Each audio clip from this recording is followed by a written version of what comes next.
मेरे प्रिय छात्रों, आज हम लोग चर्चा करेंगे क्योंकि हम लोग संधि प्रकरण की चर्चा कर रहे हैं, तो आज हमारी चर्चा संधियों पर ही होगी। जिसमें हम पहली संधि, चूंकि मैंने पीछे बताया था कि 3 संधियां हैं, स्वर, व्यंजन, विसर्ग। आज हम स्वर संधि की बात कर रहे हैं। स्वर का एक भेद हमने लिया है दीर्घ संधि, इसी की चर्चा हम आपके सामने करेंगे। स्वर संधि हमने लिखा कि स्वर संधि किसे कहते हैं? दो स्वरों के मेल से जो विकार या परिवर्तन हो उसे स्वर संधि कहते हैं। हमने पिछले वीडियो में बताया था कि 11 स्वर हैं, स्वर संधियों में 11 स्वरों में ही विकार होगा।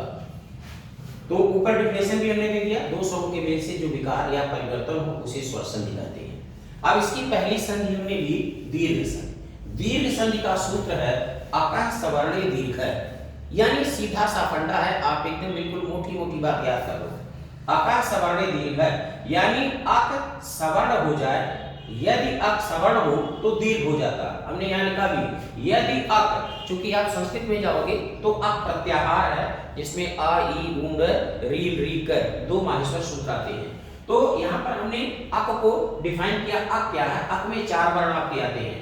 लिखा है परिभाषा, यदि अक यानी आ ई उ री सवर्ण एक ही वर्ण के हो, यहाँ लिखा अर्थात एक ही वर्ण का हो तो दीर्घ हो जाता है। उसके 4 फॉर्मेट बनते हैं। 4 वर्ण हैं, चारों के 4 फॉर्मेट और 4 उदाहरण हैं। जैसे मैंने यहाँ पे लिखा है कि इसमें नियम क्या है। अगर आप चाहते हैं तो आप ये नियम में कर सकते हो कि यदि ह्रस्व आ के बाद ह्रस्व आ आए तो दोनों मिलकर दीर्घ हो जाता है, या आप सीधे कर सकते हो आ प्लस दीर्घ यानी बड़ा आ। दूसरा फॉर्मेट इसका है, इसी को उल्टा कर दीजिए, बड़ा आ प्लस छोटा आ बराबर बड़ा आ। इसको फिर तीसरा फॉर्मेट है छोटा आ प्लस बड़ा आ बराबर बड़ा। चौथा फॉर्मेट है बड़ा आ, या आप कह सकते हो दीर्घ आ प्लस दीर्घ आ बराबर दीर्घ आ। तो कहने में थोड़ा अटपटा लगता है, इसलिए क्योंकि आप बचपन से ही छोटा बड़ा पढ़ते हो, इसलिए पढ़ने में थोड़ा आसान होता है, इसलिए हमने लिखा बड़ा आ बराबर बड़ा। ये पहला फॉर्मेट इसका है आ का। दूसरा फॉर्मेट उसका ई है।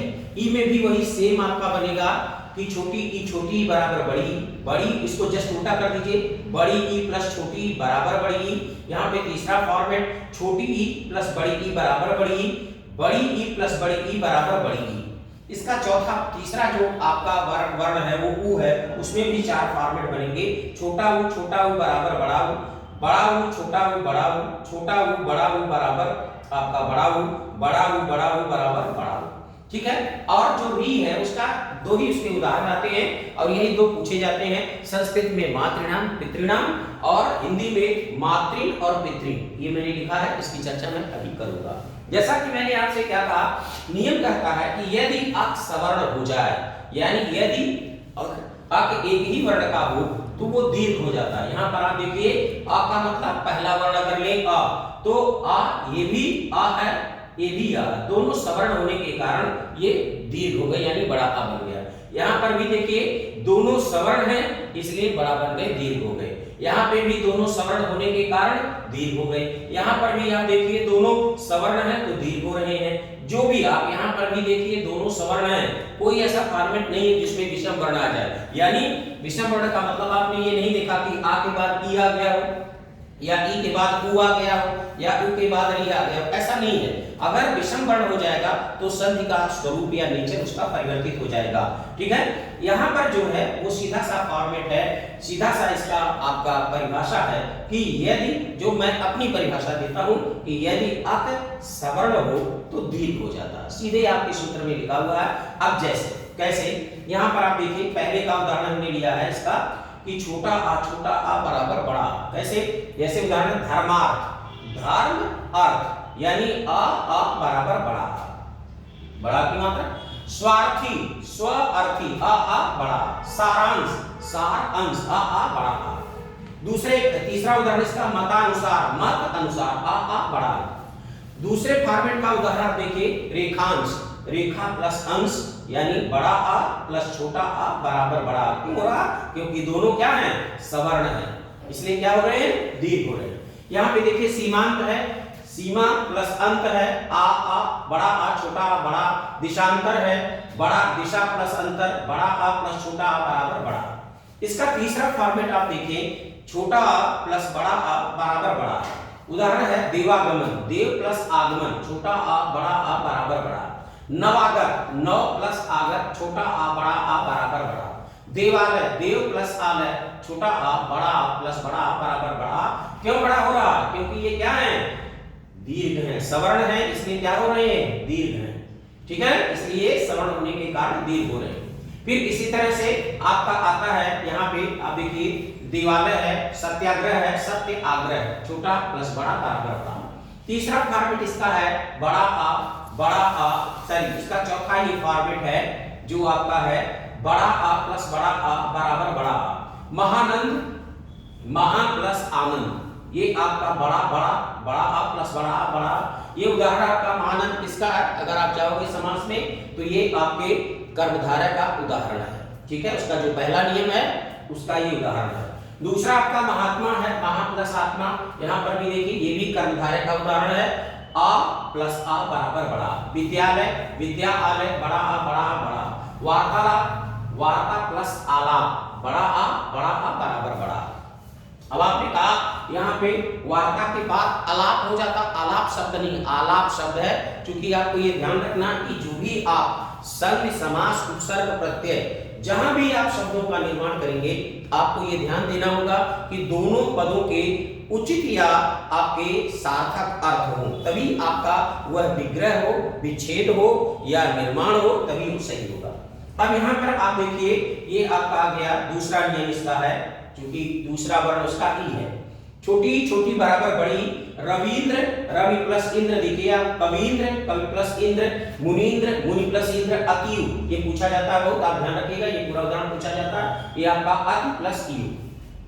दूसरा फॉर्मेट इसका है बड़ी प्लस छोटी बराबर बड़ी, जैसे योगींद्र हो गया।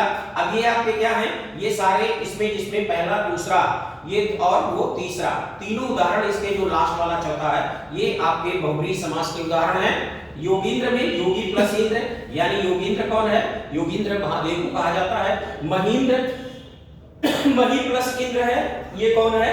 मही का मतलब आपका होता है पृथ्वी और इंद्र का मतलब देवता, यानी ये महींद्र जो है ये ब्राह्मण को कहा जाता है। ये आपका बहुब्रीहि समास ये भी है, बहुब्रीहि समास ये भी है। लक्ष्मीक्षा, लक्ष्मी की इच्छा, और शचींद्र में शची प्लस इंद्र अर्थात आपका जैसा कि जानते हो आपके देवेंद्र हो जाएगा, ये भी आपका समास बहुब्रीहि होगा।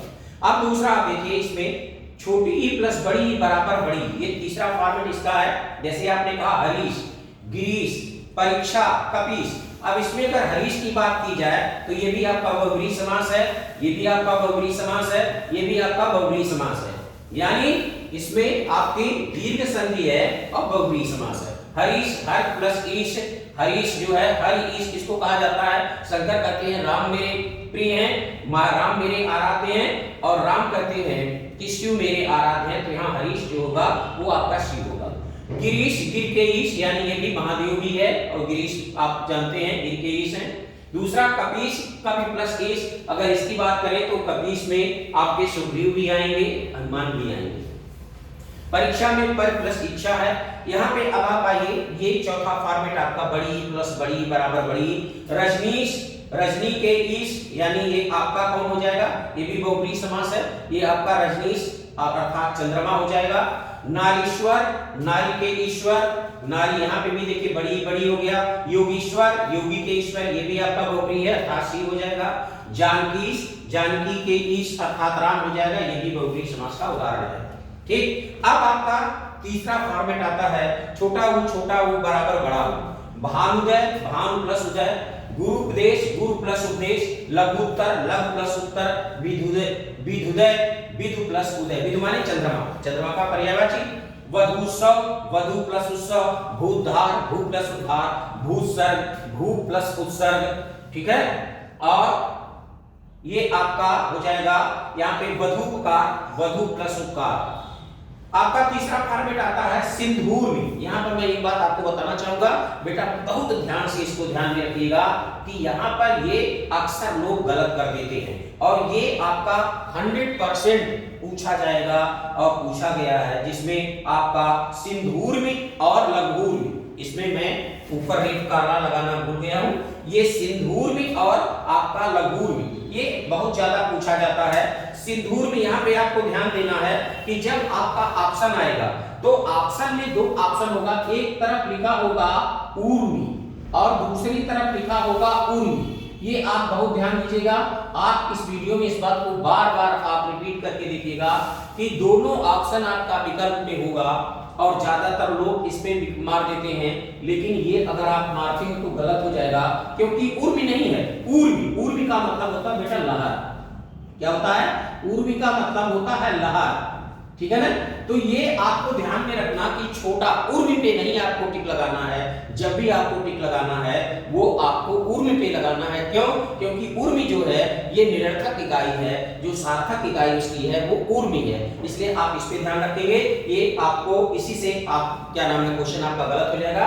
तो सिंधुर्मी में सिंधु प्लस उर्मी है, पढ़ा हुआ है। लघुर्मी में लघु प्लस उर्मी है। साधुर्जा में साधु प्लस ऊर्जा है। धातुष्मा में धातु प्लस ऊष्मा है।